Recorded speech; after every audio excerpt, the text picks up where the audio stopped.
If you got stuck in a remote Alaskan village that hungry vampires descended upon, what would you do? In this How to Beat video, we'll follow the Barrows townsfolk, see if we can make better decisions, and ultimately attempt to beat the bloodthirsty vampires in 30 Days of Night. If you think you have a better way, let me know in the comments. If you like these How to Beat videos, consider liking and subscribing. We start out getting a little backstory on a town full of innocent people who are about to be massacred. It's a real town called Barrow, Alaska, with about 4,000 residents. They go on to say that it's the northernmost town in Alaska, surrounded by 80 miles of roadless wilderness, and that for 30 days of their winter season, it's completely cut off from the rest of the world. Since it is a real town, I think we can dig up some more background on it that might be helpful. The movie is correct about it being the northernmost town, as well as having 80 miles of roadless snowy tundra between it and the next closest town. But their point about the town being completely cut off for 30 days of the polar night is incorrect. Because the town is isolated by roadless tundra and resupply by truck is treacherous, the only real way the town gets food and supplies is by plane.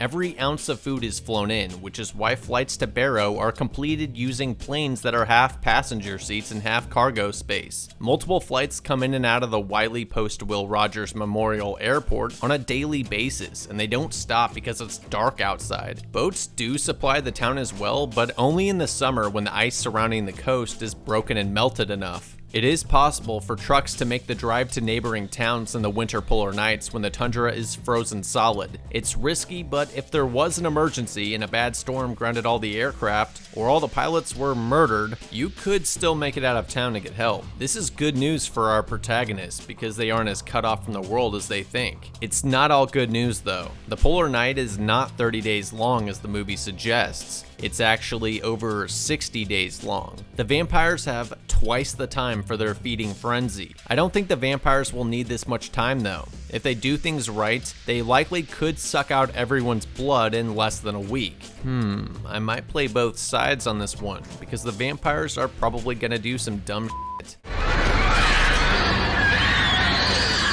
A mysterious ship arrives at the coast, probably around the Elson Lagoon area, which would be remote enough that nobody would see the ship. They likely chose this area because if the ship was seen, people would be suspicious of it. Like we talked about earlier, normal ships need to wait until a narrow window of time in the summer when the ice is melted enough for the ship to get close enough to drop supplies off. The next morning, Josh Hartnett and Crixus find a bunch of satellite phones torched in the snow. For all they know, it could just be thieves, vandals, or pranksters. With some of the townsfolk on the fictional last flight out before the fictional 30-day polar night, the strange happenings in the small town continue. Someone is shanking all the sled dogs. I get the vampire strategy of eliminating any transportation or communication out of the town, but killing sled dogs? Is that really important at this stage? What dumb son of a bitch would try to escape a vampire attack on a dog sled with a bunch of howling Alaskan Malamutes pulling some dude at a breakneck speed of 5 miles per hour? Yes, man! Go! The vampires' next objectives are to have the human destroy the town's helicopter and cell tower right before the polar night begins. I gotta commend the vampires here. Destroying most of the satellite phones first, before destroying the cell tower, was key. If they had destroyed the cell tower first, obtaining and destroying any satellite phones would have been a much more difficult task, since it's the only remaining means of communication and people will hold on to them tightly. Destroying the sat phones would not raise any immediate red flags, and then all you need to do to cut the town's comms is take out the single cell tower. Shortly after losing comms with the outside world, the town will send people out to get help via plane or helicopter, so disabling these aircraft quickly is important. Once that option is off the table, the townsfolk will resort to sending some truck drivers to nearby towns to get help.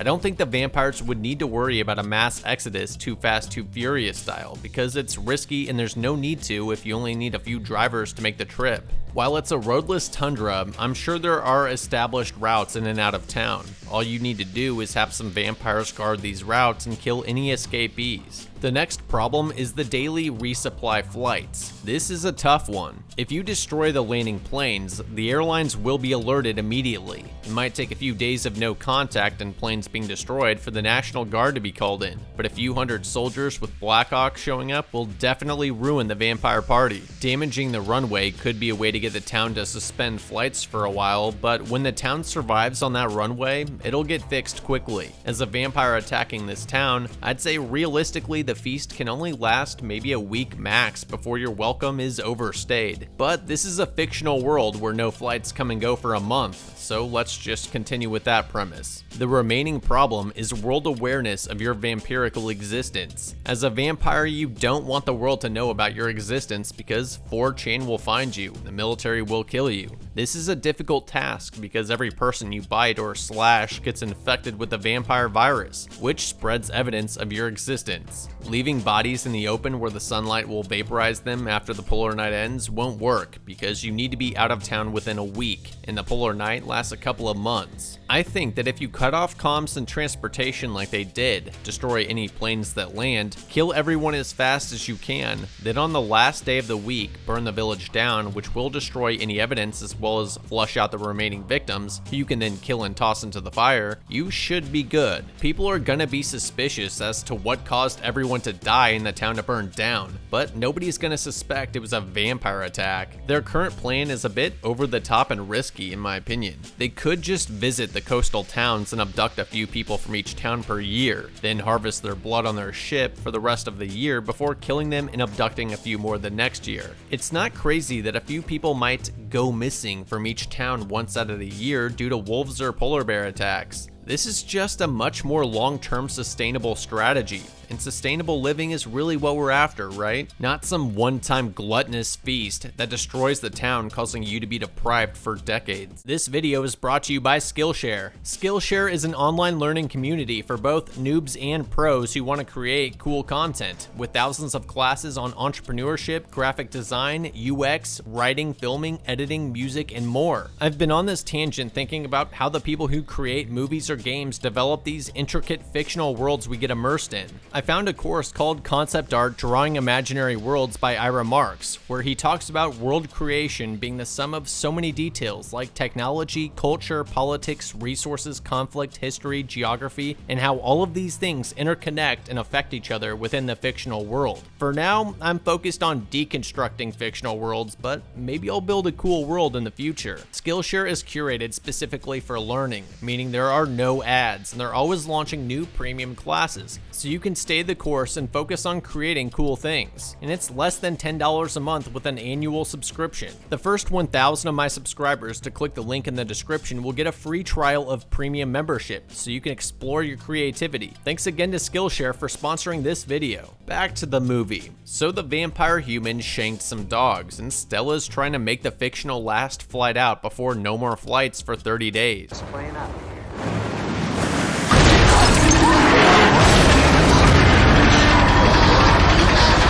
How the hell does that even happen? You're on a lunar landscape with open sight lines. Well, Stella's not getting to the airport in time. Eben sends Billy to go pick Stella up while he chats with the owners of the murdered dogs. Maybe this dude just pissed someone off. Back at the sheriff's office, reports are coming in about a vandal at the utilidor. That's not good. Utilidors typically carry lines for electricity, steam, water supply, sewage, communications, and other important stuff. This is a small town with low crime and most people know each other. These events all happening on the same day is strange. It's likely one pissed off person. It might be wise to contact neighboring towns to let them know that you're having issues with people attempting to destroy essential systems, and that you may need assistance if communications go down. With all that's happening and with no aircraft at the airport, I'd be worried about someone vandalizing the cell tower and gas stations. Stella did miss the last flight out for the month. I'm guessing they're anticipating a storm arriving that would ground the planes, because otherwise flights should still be arriving. Down at the utilidor, one of the men mentions that his helicopter was scrapped and the parts tossed into the muffin monster. God, those things are terrifying. All it takes is one simple mistake like a loose shoelace you trip on.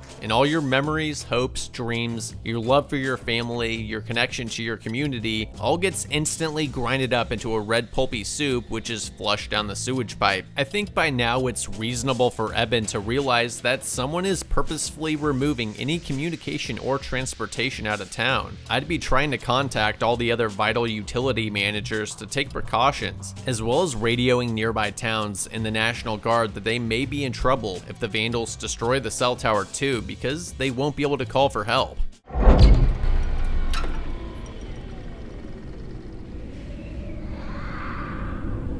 Not that it will matter. Oh, come on. Who would actually go outside after hearing that noise? If you go to check out some weird occurrence, you better have a plan for how to deal with it if your worst case scenario actually comes true. I mean, yeah, he doesn't know there are vampires outside, but there's still polar bears and wolves that kill humans from time to time. It's just not wise to go wandering out into the snowy abyss by yourself with no weapons when you heard some animalistic shrieking outside. Seriously, what the hell is this guy gonna do if a polar bear or a pack of wolves show up? He's gonna get mauled, drug off into the snowdrift, and turn into wolf shit. Stop! Stop!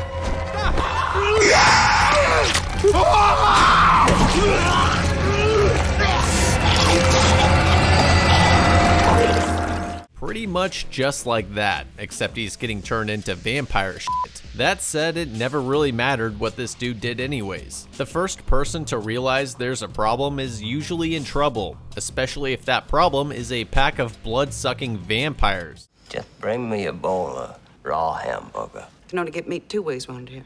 Frozen or burned. I know I don't have much room to talk, but come on. The apocalypse hasn't even started yet, bro. Pump the brakes a bit. And you're not even a vampire, just a wannabe who's likely being played for a fool who will definitely get sick from eating raw meat. Eben finds the new guy in town causing trouble, a likely suspect for all the shenanigans going on. A tussle ensues, which is promptly ended by Stella putting a gun to the man's head. Thanks and all, but Stella, you do realize that the gun is pointed at my head too, and if you pull that trigger, the bullet will go through his head and into mine. Maybe come around to the side so I'm not in the line of fire? Hell of a day. Just you wait. I'd take that seriously. This guy was likely the one cutting off the town's transportation and communication. The good news is he can't keep his mouth shut, so Josh just needs to interrogate him to figure out his motives and what's going on. The best case is that this guy's just a lunatic, but what's the worst case?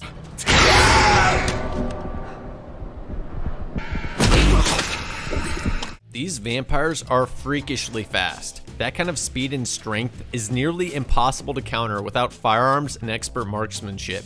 Hand-to-hand combat is pretty much a death sentence. So far, nobody in town has been able to identify the problem and sound the alarms because the vampires have been doing a good job of stealthily knocking out isolated people. Eben interrogates the man, asking how he got into town because clearly he's not from here. Is that really an important question to ask right now? I think figuring out his motives and if he has friends is more important. The interrogation is interrupted when the phone lines and internet go down. Either that's pure coincidence or this guy has friends with ill intentions too. Time to lock and load. Whoever these people are, whatever they're up to, they slaughtered somebody's dog, so at minimum they're armed and dangerous. And with no rescue efforts available and limited resources, you should stock up, find shelter and weapons, and watch your back. No help will arrive if something bad happens or a dipshit runs into you with a backhoe. Who are they?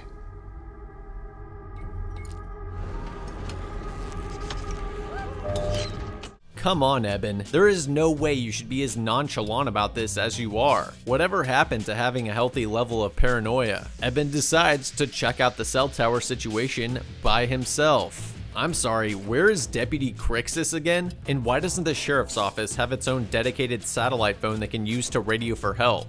Maybe the wind blew the tower down, or the polar bear situation is getting out of hand.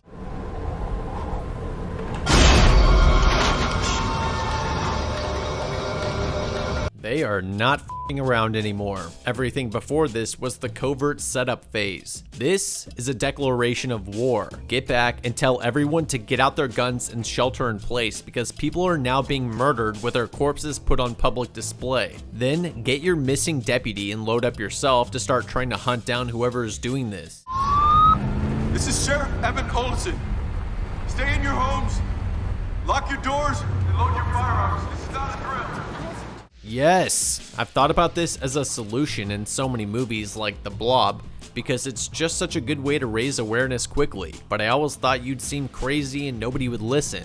I think the idea is always good, but people screw up the execution by sounding crazy. You have to dial it back. So, for example, even if you know it's vampires, you just say it's serial killers or something. Eben's execution here is solid, and considering he's the sheriff and all the power and phone lines are out, his words are gonna carry some weight. His plan he's disseminating is that whoever has a backup generator should head home, and everyone else should go to the diner which has a backup generator itself. Based on what they know at this point, that's about the best plan you could offer. Too bad it's also woefully insufficient.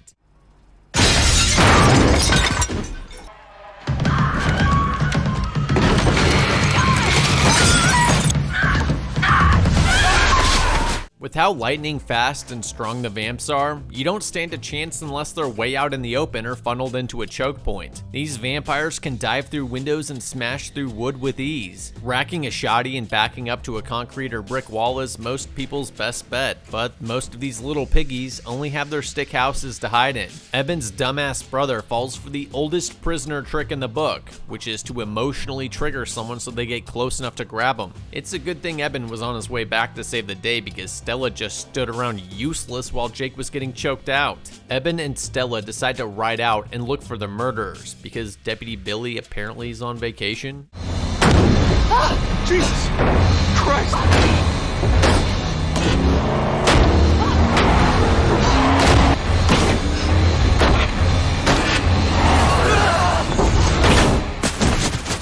Stella was hauling ass when that dude jumped on. I know the vampires are fast, but that is insane. The fact that that dude caught up to them, shrieked, and was out there in the snowdrift and hadn't frozen to death in the negative 20-degree temps means some spooky shit is going on. Back at the town, it doesn't seem like the shelter-in-place order helped too much. I think it's underestimated how fast apocalypses happen. You could have the best doomsday prepper setup, but if you're at Taco Bell when shit goes down, you aren't making it. You'd be lucky to get half a nacho cheese Dorito Loco taco down your gullet before a vamp breaks your car window and sinks their teeth into your neck. Saying that just made me hungry. Back in the day when I would play video games until 3 a.m., I'd naturally get really hungry and go to McDonald's to get a 20-pack of nuggets and an orange high C. But you know what? I never let my guard down. Seatbelt on, car gear in reverse with my foot on the brake, windows up, parked in an area where you have open sightlines, and a one nugget, one look procedure. My point is that you have to anticipate the worst case scenario no matter what you're doing, and develop mental models and procedures for handling those situations. I really hope I'm not the only one who from time to time thinks, what if all of a sudden I heard a scream outside my room,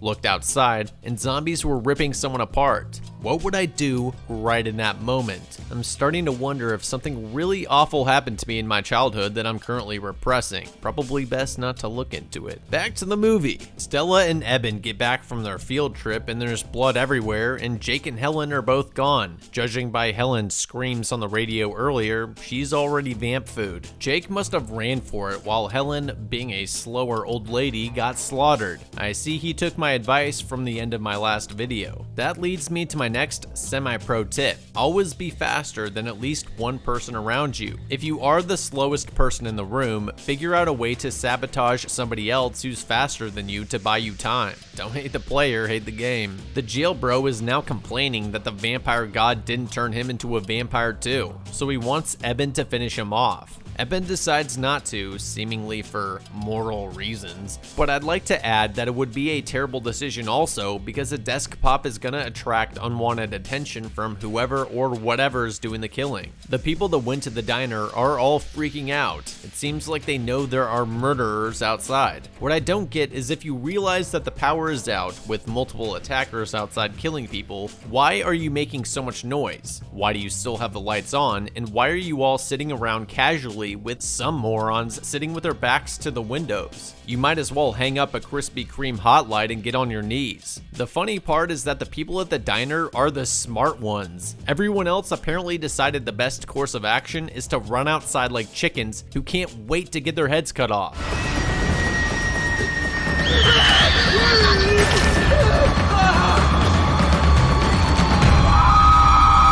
Everyone at the diner is lucky Eben shows up and shuts the lights off before the vampires notice the one building in the middle of town that's glowing with lights when the power is out in every other house. He also locks the doors, which might seem futile, but it's actually a good call because the vampires would have to break in, which would give you slightly more time to react than if they were able to just sneak in. Eben proposes his plan to load up a truck with bear traps and flares to distract the vamps while everyone else runs to a nearby house that has an attic which is only accessible by a hidden pull-down ladder. Honestly, I don't think it's a bad strategy to create a diversion, like lighting a house's curtains on fire while you sneak off to your truck a block away. The vamps are fast, but by the time the fire became noticeable and attracted the vamps, you'd have enough of a head start to where they couldn't catch up to you. If everyone else can hold out and stay hidden in the attic for a couple of days, you might be able to make it to the next closest town of Adkasuck and use their airport and radio to call for help from the National Guard. Things don't seem to be going according to plan.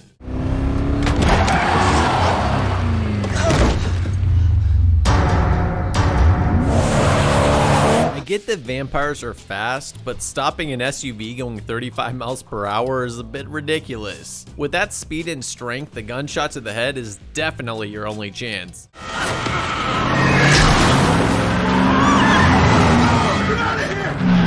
Well, I guess that works too. I think we can go ahead and waive that citation from earlier, so they can catch an SUV going 30 to 40 miles per hour, but not Eben and Stella running on foot? Okay. The only explanation for this incongruence is that the vampires are hunting them for fun and they let the humans go for a little chase. Our band of survivors make it to the hidden attic where they can take a nice slow deep breath and let how fucked they are really sink in. Vampires don't exist, Jake.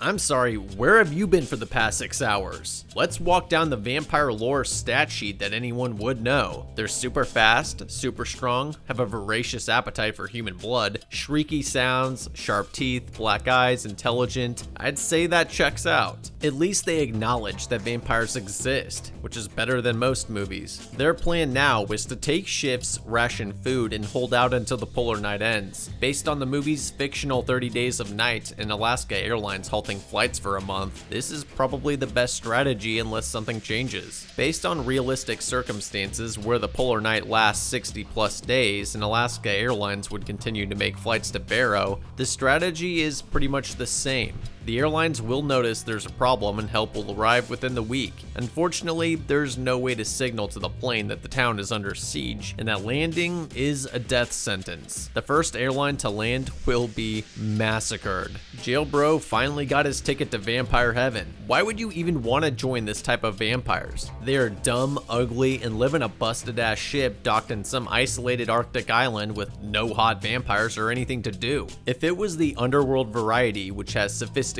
culture, highly intelligent citizens, superhuman physical abilities, aesthetic physiques, sustainable food sources, incredible architecture and cities, and most importantly hot vampires, I'd understand his motives, but not these wild animals. Outside they hear vamps searching nearby homes, which means their current strategy is not going to work for much longer, especially with the old man with dementia freaking out every 30 minutes. I hate to say it, but that man's a liability. Even if they can keep him quiet should a vamp enter their home. And even if the attic ladder is hidden, the vampires do have a heightened sense of smell which they could track you down with if they got close enough. Their new plan is to sneak over to the general store for supplies and then make a second break for the utilidor to hold out there. It's not too far away, but with vampires potentially anywhere outside, it's extremely risky. Food will be a problem, but I think they should try to hold out as long as humanly possible before risking going outside, or at least wait for an opportunity. Maybe the vampires will get bored, something will provide a good distraction, or a whiteout storm will provide them with cover. I would also advise against going to any supermarket or general store.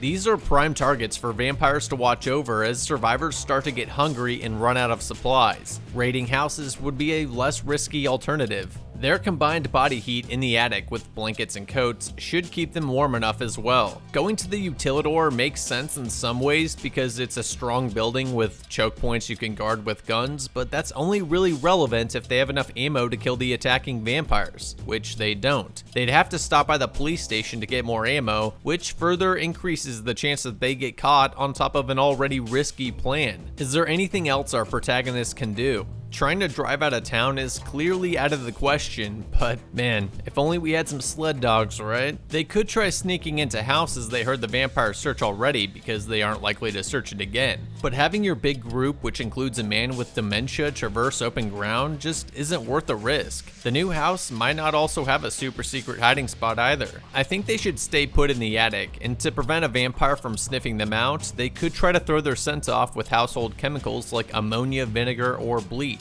This might be their best option. You want to avoid getting into hand-to-hand combat at all costs, but should you need to, it's better to be wielding weapons with range. They could break some chairs up and sharpen the legs to use to shank the vampires. You'd still have almost no chance, but you'd have a better chance than using your fists. Guns are obviously the preferred method of vampire disposal, but ammo is sparse, so you'd want to make sure whoever you're with who has a gun doesn't blow their ammo like Russ did in the Crazies. On the vampire front, they really should maintain a perimeter around town and start burning the buildings down to flush out any remaining survivors. Manually searching each home is ineffective with only 10 to 20 vampires in your tribe. You could search a house and then go to the next one, and humans could sneak over to the house you just searched. By burning the houses down, you eliminate their hiding places. Day 7? Wait, 7 days since the polar night started? Isn't this the first day of the vampire attack? I guess time is hard to judge during the polar night.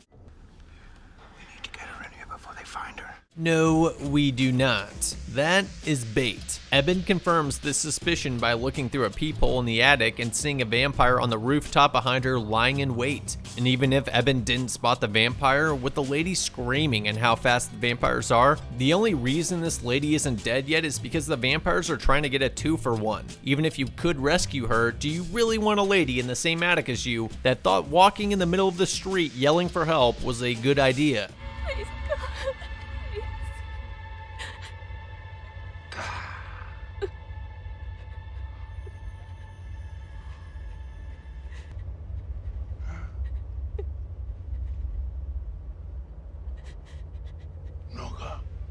Yeah, she should have placed her faith in ammunition instead. Oh, what is Eben doing outside? Please don't tell me he's trying to save her. Not only are vampires out here sleuthing about, but morons who through sheer luck managed to survive the initial devastation. Eben! Dude, let's use our quiet voices when vampires are hunting us. From Eben's position, I count at least 10 of them. There is no way you can take them all on open ground. Even if you had all the firearms and ammo in the world, their speed and stealth would enable them to slip out of your sights like some MLG pro quick sliding in COD. Besides watching her get horrifically tortured and murdered, what else can we take away from this? Well, they aren't mindless killing machines. They exhibit hierarchies and have leaders. They are ritualistic, and hunting isn't just a hunger thing, but a relished opportunity. And they aren't as concerned with being tactical as they are with arrogantly asserting their power over their victims. If they had been tactical, they'd never be in one spot all huddled together toying with their prey. If I was the vampire leader, I'd have a vampire at each route out of town securing the perimeter and killing anyone trying to flee with a vehicle. Nobody will survive on foot anyways. You'd only need 10 vampires to do this, and then have the rest of the 5 to 10 vampires start burning homes down and slitting all the vehicles tires, one side of the town to the other. Any remaining survivors will be flushed out and you can run them down. Any buildings that aren't able to be burnt down like the utilidor can be manually searched afterwards. All vampires should be within talking or shrieking distance and should check in every 30 minutes for a head count. And one of the most important ones is that all vampires should follow and call out any survivors they spot and wait for backup before attacking. Another tactic would be to infect more humans and add them to your vampire army. You can thin them out later as needed, but you could temporarily bolster your forces and increase your ability to maintain perimeter and hunt down survivors. While Eben is out trying to save a dead woman like an idiot, the rest of the survivors in the attic argue about using this opportunity to make a break for it. Waiting here for Eben. While the feeding on her out there, we could make a run for it and give it all we got. The guy in red is definitely going to die. I still don't think running for the utilidor is a good decision, but now would would be as good of a time as you could hope for, with most of the vampires all in one spot distracted with their latest victim. Eben needs to haul it back to the attic.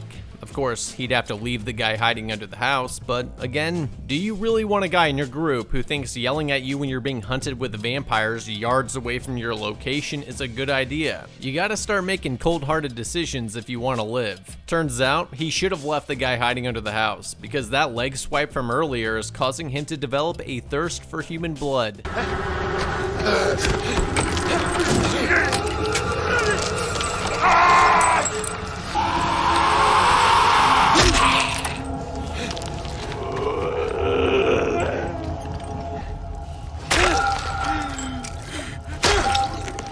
It wasn't the most silent kill, but at least he didn't fire his pistol. Still, they were really close to the other vampires from earlier. There is no way they didn't hear the scuffle. Apparently they didn't though, because nobody comes to check it out and Eben manages to make it back to the attic. They must have been preoccupied toying with and feasting on the lady. Everyone's trying to get some shut-eye, which seems impossible, but I guess it's day 20 or something, so eventually you gotta get some sleep. The old man with dementia takes this opportunity to sneak downstairs and make his escape to Wainwright, which is only like 90 miles away and only accessible by plane. Stella goes after him to prevent him from getting killed, but he's a stubborn son of a bitch.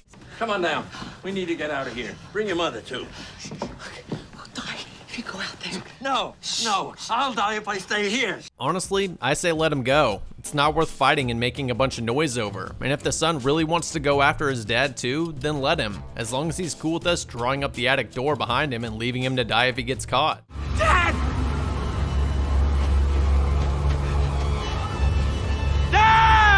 Yeah, this guy's dead. I know you want your dad back, but what kind of strategy is screaming his name while walking in the middle of the street? On the plus side, it just got a little roomier up here in the attic.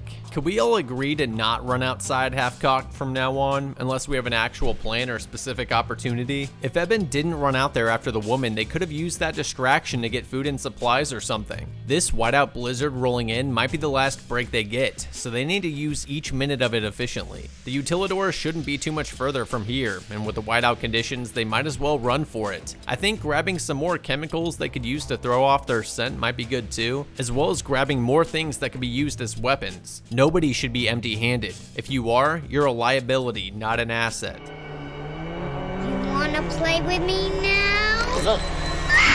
Everyone's too cowardly to kill the little vampire girl, so Eben steps up to Rick Grimeser.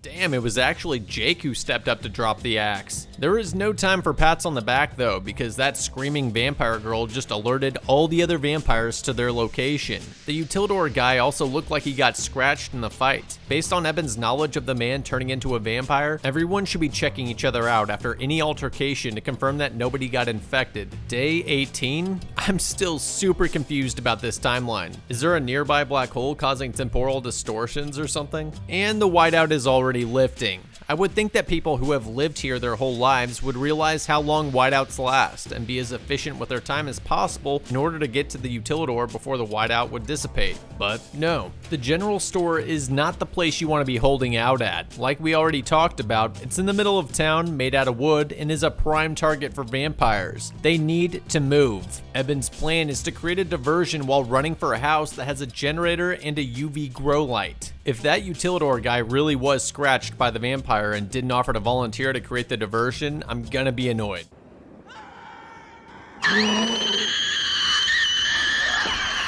Eben's diversion seems to be working.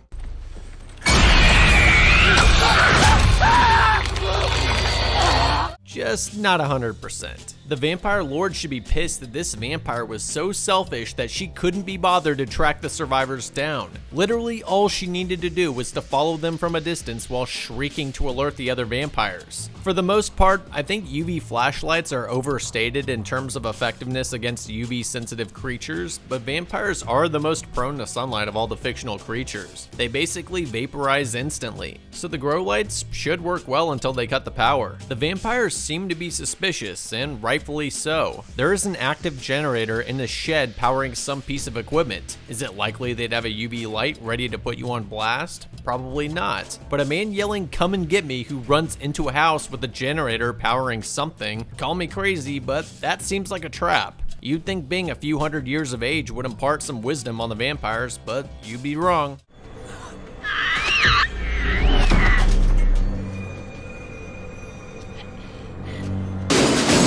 What's that sound?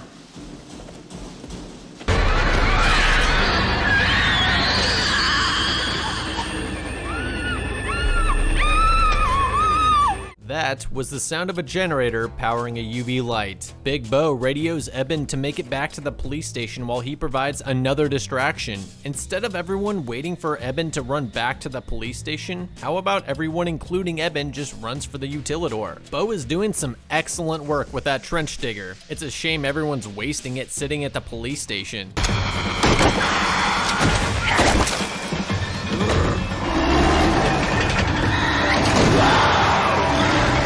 Normally, I'd say that he should have given the gun to Stella so that they could better hold down the utilidor when he's just doing a quick burn distraction. However, in this instance, I think it's acceptable to have him take the shotgun because he's going to be able to maximize the distraction time, and they need all the time they can get. I had a feeling this guy was going to be a badass. You never mess with the loner guy who chops up trees or digs ditches for a living. They're relegating themselves to the quiet life because they've already experienced too much horrific shit. Bo easily could have been a Vietnam veteran. Okay, check that earlier count. There's at least 20 of them. Chances are they pumped their numbers up. That's what I would do. Big homie grabs his box of flares, lights a couple, and then lights the rest.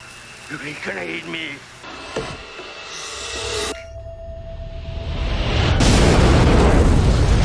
I'm not sure a box of flares would blow up like that, but I don't know enough about flares, nor has anyone been dumb enough to record themselves doing it on YouTube, which is surprising because usually there is. It'd be pretty funny if it just sparked and fizzled out and the vampires just ate him. Wow, he did survive it. Not sure why I'm surprised. Flares are not really explosive. He should have just reserved a single shotgun shell for himself.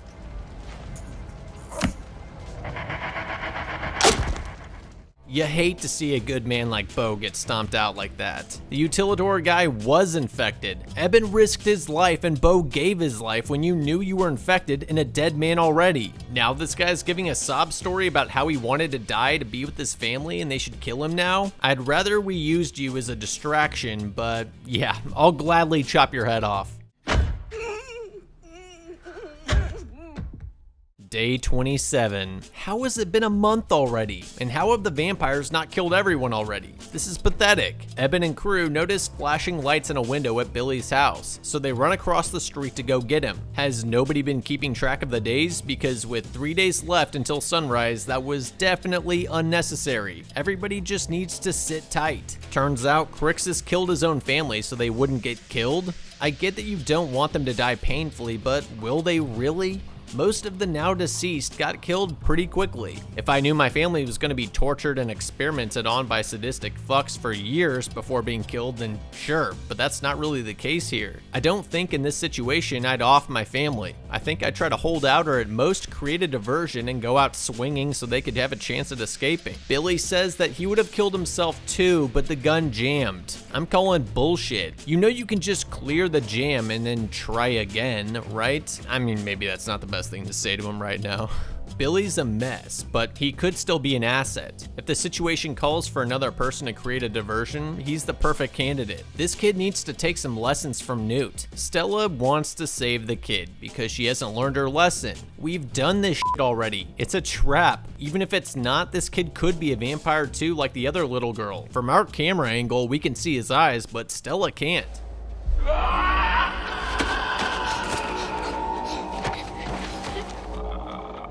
Stella, you dumb. What did I say? Everyone splits up and miraculously makes it back to the utilidor without getting their blood sucked out.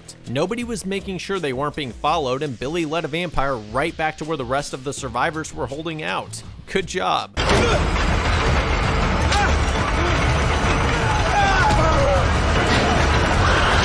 In In knife fighting, it's pretty much understood that you will get cut. The movies where people are fighting with knives and the hero dismantles the bad guy without a scratch received is not accurate at all. Shocking, I know. So it can't be understated just how dangerous hand-to-hand fighting a vampire is. I know they don't have a choice, but literally one tiny scratch and you're done. It is good to see that everyone was trying to help and didn't just sit on the sidelines, but again, why has nobody thought to obtain a sharp object or something that could be used as a weapon?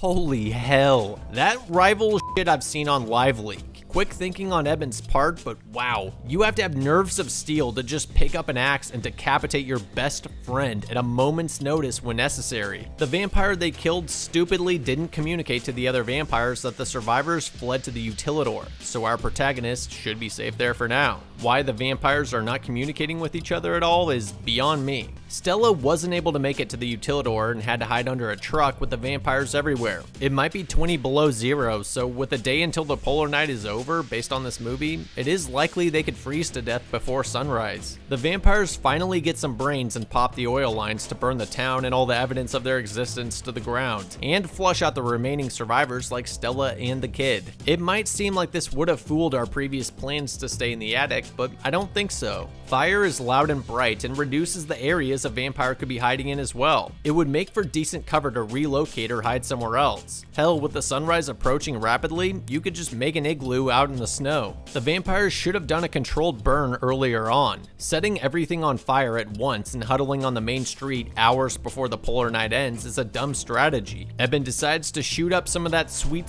vampire juice from the late Crixus so we can fight the vampires on equal footing and give Stella a chance to escape. First of all, it looked like the truck she was hiding under was relatively distanced from the fire, but maybe the oil kept flooding the area and would have killed her. Who knows? Secondly, why couldn't he have just hopped in a car and done a couple donuts in front of them to distract the vampires while Stella ran? Seems like shooting up with vampire blood was unnecessary. Thirdly, why didn't he bring the axe? Certainly that would give him even more of an advantage against the full breed vampires who have ages more experience than him. Go Stella, goddamn, this is not a fight you want ringside tickets to.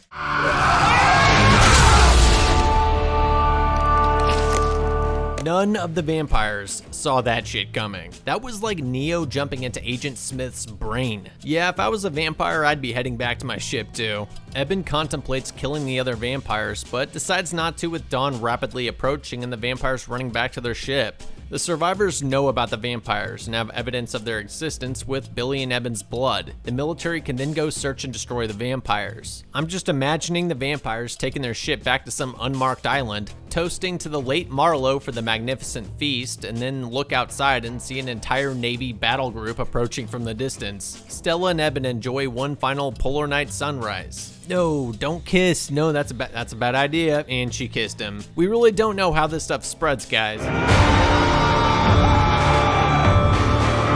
The movie ends with Josh Hartnett's beautiful ashes carried off by the wind. Let's see how things could have gone down differently. Ironically, the vampires were doing well until they killed their human slave. Then things fell apart. If the vampires created a perimeter, turned more humans into vampires, burned the town down earlier on, communicated with each other, tracked and hunted the humans as a pack, and destroyed all the evidence of their existence, they could have beaten the humans. Marlowe, the vampire girl who got a tan from the grow light, and the vampire who got thrown into the muffin monster would have survived. Ben Foster was dead no matter which side won. While the humans won in the movie, it wasn't without massive casualties. They mistakenly thought they had to make it to the Utilidor, and in the process they repeatedly risked their lives and had to create diversion after diversion, which got tons of people killed. If they had stayed in the attic and relocated to a Quincy once the fires broke out, most of them would have probably survived. Eben, the red shirt guy, Utilidor guy, Bo, Billy, they all might have survived. Then they could grab the vampire evidence from the blood of the cell tower guy's decapitated head to spur a worldwide search and destroy mission, culminating with a marine invasion of their vampire island. I think we could have beaten the humans as the vampires, as well as beaten the vampires as the humans. Yeah, nearly all 4,000 townsfolk were brutally massacred, but if I survived, I'll call that a win. Thanks for watching, and remember, if you're a vampire planning an attack on a remote Alaskan village, my consultation fees are competitive, but I will change teams depending on who's the highest bidder. Bid too low and I might give you a flawed strategy and your enemy the perfect counter.